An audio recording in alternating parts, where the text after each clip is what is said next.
Je commencerai peut-être par, ces jours-ci, j'ai relu le livre que j'avais fait suite à ce Makalu. C'est grâce au Makalu que je me suis mis à écrire, et ça a été certainement un soutien incroyable d'écrire en fait au quotidien. Et puisque ce Makalu, ça a certainement été mon plus grand mal dérimé. Enfin, je veux dire, tout le monde ici connaît le mal dérimé, et le Makalu, ça dure longtemps, le mal dérimé. Et si j'ai réussi, c'est vraiment grâce au Népalais en fait. Puis grâce aussi à plein de choses, je reviendrai sur un contexte d'origine. Le Makalu s'est fait le pilier ouest en 71. Je venais de commencer la montagne une année auparavant, l'alpinisme, et bien sûr le Makalu, pour moi c'était quelque chose de... Donc je ne savais pas qu'un jour j'allais le faire, mais c'était vraiment le grand truc. Et rapidement, des jeunes à l'époque, de mon âge, m'avaient invité à faire une expédition au Pérou, et j'avais refusé, parce que j'avais envie que de faire des premières dans les Alpes, et le Pérou ou l'Himalaya, c'était pour plus tard, c'est-à-dire que je me considérais comme trop jeune, et à l'époque, il faut quand même savoir que peu de 8000 se faisaient encore à ce moment-là. Et des amis m'ont invité d'aller faire la voie normale du Huascarán au Pérou. J'ai dit non, j'ai dit oui à condition qu'ils envisagent de faire une première. Et finalement, ces jeunes, enfin, qui étaient de mon âge, c'était la génération, sont allés sur un objectif et ils sont allés faire.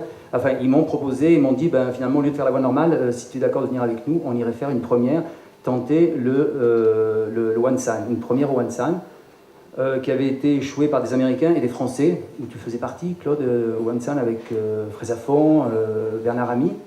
Et donc là, ça m'a plu, du coup, je suis parti avec eux et on a réussi. Et j'avais réussi le sommet, presque tous, on était presque tous allés au sommet, mais seulement là, j'ai découvert que j'avais vraiment une facilité en altitude. C'est-à-dire que le pilier du Wansan était quand même très difficile. La partie technique s'est arrêtée à 200 mètres du sommet, et j'ai profité de cette occasion pour me tester. Et donc j'étais avec Michel Parmentier, je me souviens, j'avais équipé la partie la plus difficile avec Michel Parmentier, qui a disparu depuis à l'Everest. Et j'ai couru, en fait, de 6002 à 6004, j'ai couru, et c'est évident que j'ai commencé pour la première fois à voir que j'avais une faculté un petit peu hors norme, et ça, c'est une question de chance. Hein. Et en rentrant, je suis vite allé voir Jean-Pierre Frézafont, qui préparait une expédition à l'époque au Nanga Parbat, qui s'est après détourné au Gasherbrum. Et là, gentiment, je dois dire, qui m'a pris dans son groupe. Et dans ce groupe, il y avait deux alpinistes très connus, il y avait Audoubert et Yannick Seigneur. Et bien sûr, le petit jeune que j'étais, pour moi, c'était formidable. Alors ça a été mon premier 8000, mais en même temps, je me suis comparé, puisque j'ai fait le sommet avec Yannick, et c'est évident que Yannick, comme le disait si bien Parago tout à l'heure, c'était le plus grand à ce moment-là, il était considéré, puis dire toujours le plus grand, on ne sait jamais, je veux dire, il y a tellement de gens modestes qui restent un peu tranquillement dans des coins. Et c'est évident que le Gasherbrum m'a permis de voir que la nature m'avait donné quand même une chance exceptionnelle, c'est d'arriver au sommet de mon premier 8000, et au sommet du Gasherbrum, Yannick était moins en forme que moi, et moi la première chose que j'ai faite, c'était de remercier Yannick. Grâce à lui, j'étais monté au sommet de mon premier 8000 facilement. Malheureusement, les choses se sont mal passées après, à tel point que j'avais tout arrêté à la montagne. Heureusement que j'avais mon diplôme d'aspirant guide entre les mains, sinon à l'époque j'aurais arrêté la montagne. Donc je passe les détails. Et ce n'est que quelques années après que je suis allé sur un 8000 mètres en tant que guide, et c'était au Delaguiri. Alors je raconte tout ça parce que c'est quand même important psychologiquement de savoir pourquoi je suis allé au pilier ouest du Makalu en solitaire. Et le Delaguiri, j'y suis allé en tant que guide, et en hiver avec une équipe d'Auvergnats. Et là, j'ai réussi le Delaguiri en hiver seulement avec Sundari Sherpa, qui était un Sherpa extraordinaire, qui malheureusement aussi a disparu. Et là, dans cette équipe au Delaguiri, il y avait des journalistes. Et en fait, tout l'ensemble de cette ascension du Delaguiri a fait qu'on m'a dit, mais comment se fait-il que tu ne sois pas plus connu? Comment se fait-il que... voilà. Et finalement, c'est ce Delaguiri qui m'a donné envie de revenir sur une démarche plus ou moins amateur. Et c'est là que l'idée de faire le Makalu m'est venue, et aussi en même temps de faire l'Everest en moins de 24 heures, puisque le Delaguiri avec Sundari, on aurait pu le faire en moins de 24 heures, mais Sundari n'y croyait pas trop, donc on y a fait en 2 jours. Mais là, les éléments sont arrivés pour... j'avais aussi là Sundari qui avait déjà fait 4 ou 5 fois l'Everest, donc j'avais aussi encore un autre point de comparaison, de me dire, j'ai la chance d'avoir des conditions physiques et adaptées à l'altitude encore supérieur à Sundari, qui pourtant lui avait des facultés. Alors finalement le pilier ouest est venu très rapidement parce que c'était très connu, et puis surtout parce que c'est un pilier magnifique au niveau de l'esthétique, mais aussi magnifique au niveau du peu de risques objectifs qu'il y a. Au pilier ouest du Makalu, il y a très peu de risques objectifs de chute de glace. d'avalanche. Franchement, il y a plein de conditions Et quand j'ai eu l'idée de faire ça, eh bien déjà, je n'osais pas le dire. Déjà en France, je n'ai pas demandé de permis à la fédération, alors qu'il faut avoir un permis. Donc ça, c'est toute une démarche quand même psychologique qui est assez difficile. En plus pour moi, parce que moi j'étais pas un casse-cou, j'avais envie de faire plein de choses, mais en même temps j'étais quelqu'un de très prudent et j'osais pas dire que j'allais, je l'avais dit qu'à Sonam Sherpa que j'allais faire le pilier West Maccabi. Et donc j'avais trafiqué certainement un permis pour avoir le permis au Népal, parce qu'il fallait avoir un papier de la fédération, donc je me suis débrouillé, mais je disais que j'allais faire la voie normale.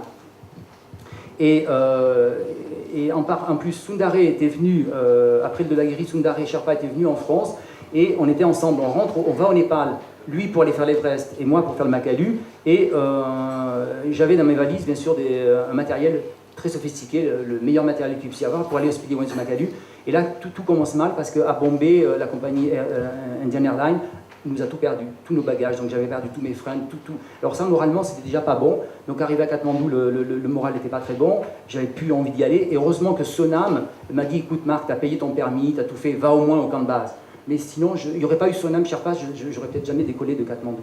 Finalement, je suis parti, et puis et là, alors, la marche de reproche a été longue, et c'est ce que je raconte dans le livre, en fait, c'est les états d'âme de tous ces jours de marche. Et en plus de ça, la marche d'approche, je la fais, je suis tout seul, parce que je suis parti comme vous, je crois, du point le plus bas, parce que j'avais avec moi votre livre, en fait, le livre de Yannick et Robert.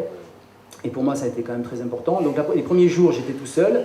Et après, je retrouve, c'est Tumlintar, je crois que ça s'appelle, une expédition. Là, je retrouve une expédition italienne. Alors là, le moral n'était pas très bon non plus, parce que mon moral était très faible. Et je croise donc une expédition italienne qui va au Makalu par la voie normale. On ne se connaissait pas, parce qu'à ce moment-là, je n'étais pas du tout connu. Ils ne me connaissaient pas du tout. Et là, ils savaient que j'allais au Pili West. Donc ils me regardaient d'une drôle de façon. C'était pas très... et donc, je passe les détails.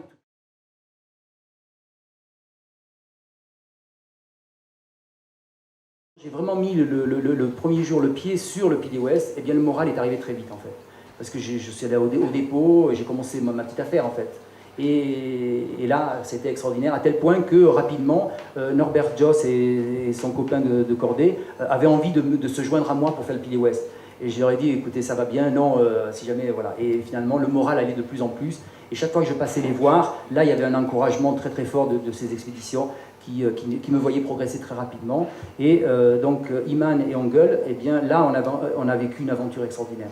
Parce que ils portaient les cordes. Bon, et puis, j'ai eu la chance de ne pas avoir trop de portage à faire, pour la bonne raison, c'est que j'ai retrouvé beaucoup de votre matériel. Au niveau moral aussi, il y avait quelque chose qui n'était pas très bon, c'est que vous devez savoir qu'il y avait une expédition du fils d'Edmond Hillary qui avait tenté ce Pili West, et que deux membres de l'expédition étaient morts suite à une rupture de corde. Donc ils avaient peut-être fait trop confiance aux cordes fixes. En tout cas, il y a eu deux morts. Après vous, il y avait donc cette expédition américaine qui avait réussi en expédition semi-légère. En 1980, je ne sais pas exactement en fait, je ne me rappelle plus, 83 ou 84. Hein. Alors moi j'étais en 88 au printemps, et donc rapidement j'installe un dépôt à 5900 mètres, après il y a toute l'arête de neige qui se passe très très bien, et là, eh bien, là je fais que 2 camps, après 2 petits camps et aucune tente. J'ai creusé en fait, j'ai creusé des grottes, neige, glace, et c'était hyper confortable et extrêmement efficace. Alors je trouve pas au début je trouve des bouteilles d'oxygène, donc ça m'a permis, j'ai oublié de dire aussi que je suis parti sans aucun sponsor, volontairement, parce que il est déjà difficile de renoncer pour soi-même quand on va faire quelque chose, donc ça ne veut pas dire que prendre des sponsors et des médias, c'est qui vous pousse à prendre des risques, mais n'empêche que c'est quand même plus difficile à gérer. Donc là, je suis parti avec un petit budget, parce que ça m'a coûté 60 000 francs. Donc en 88, ça m'a coûté 60 000 francs. Et là, je commence en fait à gagner un petit peu d'argent avec votre expédition, puisque je récupère des bouteilles d'oxygène, que j'ai revendues après à Katmandou 1500 francs pièce, donc j'en ai quand même vendu 3. J'ai récupéré un peu de matériel et de la nourriture. Donc j'ai utilisé vos rations. Vous aviez des rations extrêmement bien faites, donc le chocolat, donc ça faisait quand même pas mal d'années de différence, hein. Mais les soupes, le chocolat, le café, le sucre.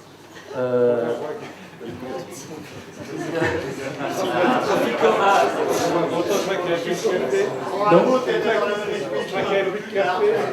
j'avais, mais les cordes, donc je dois dire que Alors, il n'y avait pas beaucoup de cordes dans la première partie.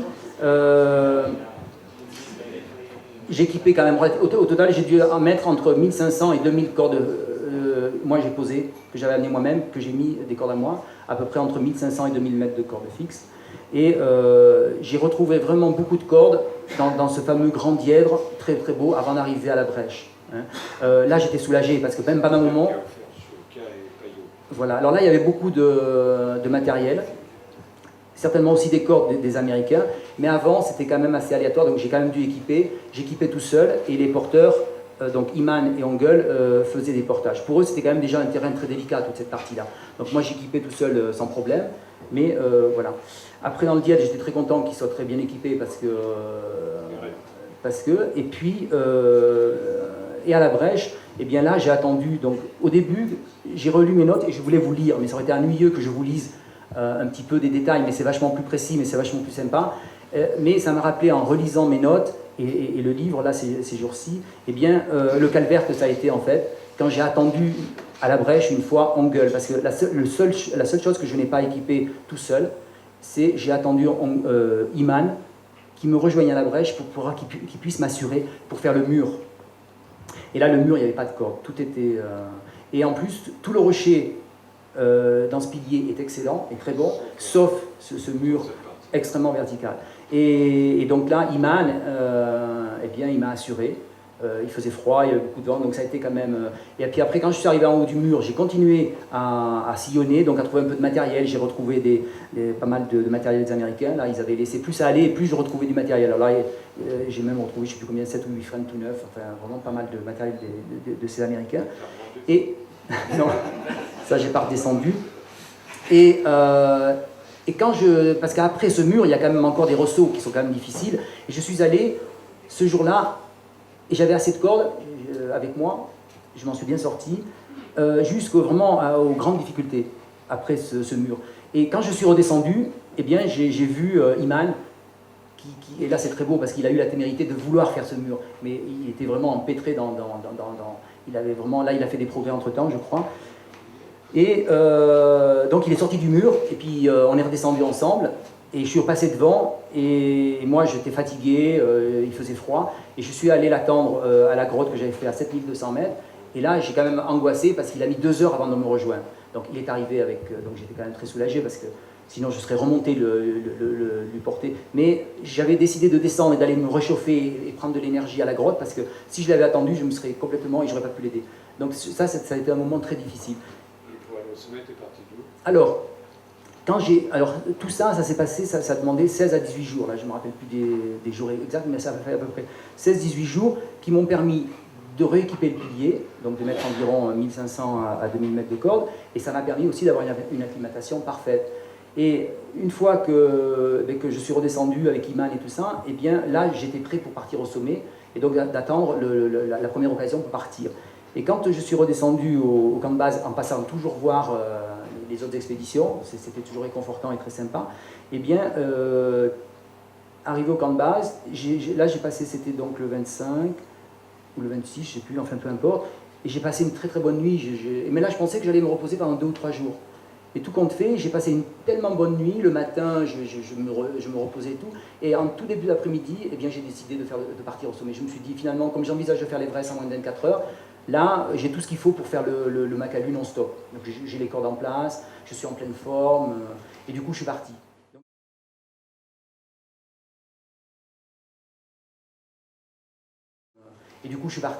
Donc j'ai dit à Ongel, on part.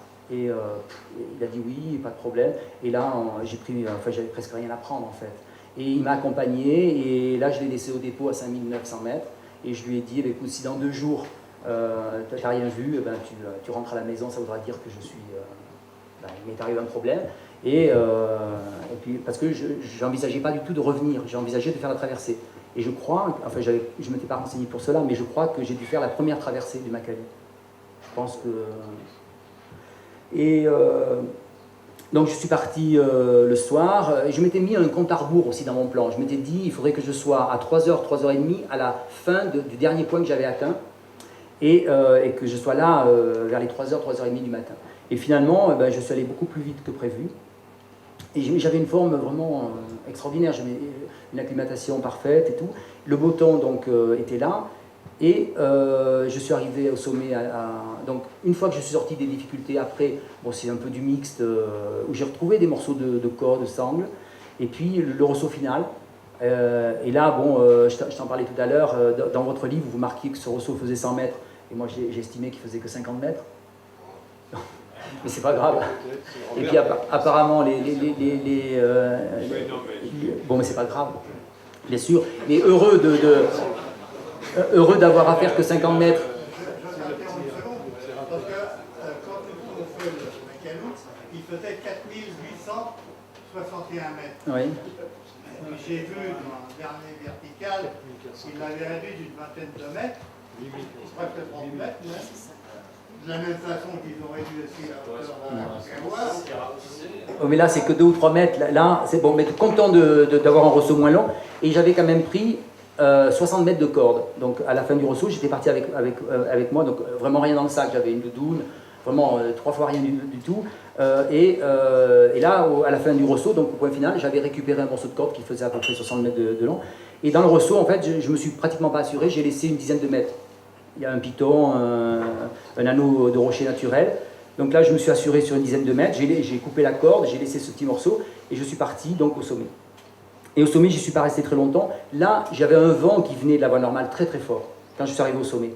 Et donc, aucune envie de rester très longtemps au sommet et de descendre. J'avais l'angoisse, finalement. J'avais pas envie de revenir par le pilier. J'étais vraiment engagé. Il y a aussi avant, et les expéditions qui étaient sur la voie normale, en fait, c'était eux aussi qui déclenchaient un petit peu mon point de départ. Ils venaient d'atteindre le camp à 7400 mètres, en haut du grand couloir. Voilà. Et moi, psychologiquement, j'avais besoin que ce couloir soit équipé pour pouvoir redescendre, sachant que je serais fatigué. Je n'avais pas envie de me... Et là, quand on parle de solidarité en montagne, il faut reconnaître que les expéditions, autant elles étaient sympas avec moi, mais autant ils se bouffaient le nez, parce que les 2 expéditions n'ont pas trouvé le moyen de s'entendre entre eux. Et ils avaient équipé, j'aurais dû vous le dire après, parce que finalement, c'est quand je découvre la descente, j'avais carrément 2 lignes de corde fixe à ma disposition pour descendre du col. Donc c'est quand même aberrant de voir que les expéditions n'arrivent pas à s'entendre. Ils avaient chacun équipé leur truc. Et donc du sommet, avec le vent, et là il était vraiment très fort, parce que j'oublie de dire aussi que le jour où je fais le sommet quand même, j'avais quand même du vent dans le pilier ouest. Mais arrivé au sommet, là ça devenait vraiment très très fort. Donc là j'avais ce vent très très fort, la fatigue, malgré que j'étais en pleine forme. Il y avait quand même l'angoisse d'aller dans le terrain inconnu, parce que là, descendre la voie normale, et quand tu la découvres, quand tu es au sommet, là on voyait les photos tout à l'heure justement de Lionel, c'est très grand. C'est très grand, et je ne m'imaginais pas que c'était comme ça. Et donc du sommet, les Italiens m'avaient dit, Messner nous a prévenu, ça serait bien si vous équipez à peu près 400 ou 500 mètres pour la partie finale. Et moi, avec mes 50 mètres, je suis parti, il n'y avait pas à s'assurer, c'est quand même pas très difficile, mais je descends et je laisse traîner ma corde derrière moi, et au bout de 40 mètres, par là, ma corde était coincée. Je me suis remonté une quarantaine de mètres pour aller décoincer ma corde. Et bon, finalement, elle ne m'a pas servi, mais je voulais la garder, ce morceau de corde, au cas où j'ai un problème. Et puis après, bon, j'arrive assez rapidement sur le terrain facile, et là, mais c'est tellement immense que je ne voyais pas ça. Donc, avec le vent en pleine face, l'altimètre que je n'arrivais pas très bien à lire, là, j'ai eu des angoisses de savoir si j'allais pas louper ce col, parce que j'imaginais assez mal comment il était. Et avant d'arriver au col, donc à cet endroit-là qui est à 7400 mètres, je crois, eh bien, je casse un crampon. Donc il valait mieux qu'il se casse là que dans le pilier ouest, c'est évident. Mais ça a quand même mis au moins une demi-heure, 3/4 d'heure pour réparer ça, parce que c'était pas évident. Vraiment, le vent était vraiment très très fort. Et après, ça a été le très grand soulagement quand j'ai vu une tente à 7004. Il y avait une petite tente rouge, et là, c'était un soulagement total. Il n'y avait personne dedans. Et puis quelques mètres à côté, il y avait le départ des cordes fixes. Et là, j'étais content parce que je me suis dit, je vais les rencontrer rapidement. Et puis en bas du couloir, il y avait 3-4 tentes et personne dedans. Donc en fait, tout le monde avait replié chemin. Et je serais bien allé plus loin parce que c'était tôt encore. Mais j'ai pas pu aller plus loin parce que Norbert Joss et les autres m'avaient dit, ne t'inquiète pas, il y a des fanions sur le parce que c'est quand même, il y a de quoi se perdre. Mais en fait, du camp au pied du couloir, eh bien, je voyais aucun fanion. Donc je me suis dit, et du coup, là, avec la fatigue, l'angoisse et tout, j'avais rien à bouffer. Et dans les tentes, il n'y avait rien à manger, mais par contre, il y avait des duvets. Et heureusement, donc je me suis mis dans les duvets, je me suis carrément effondré. Et le matin, eh bien, je suis parti, je me suis un peu paumé, en fait. Parce qu'ils ne se rendent pas compte, les expéditions, souvent, on fait certaines erreurs comme ça.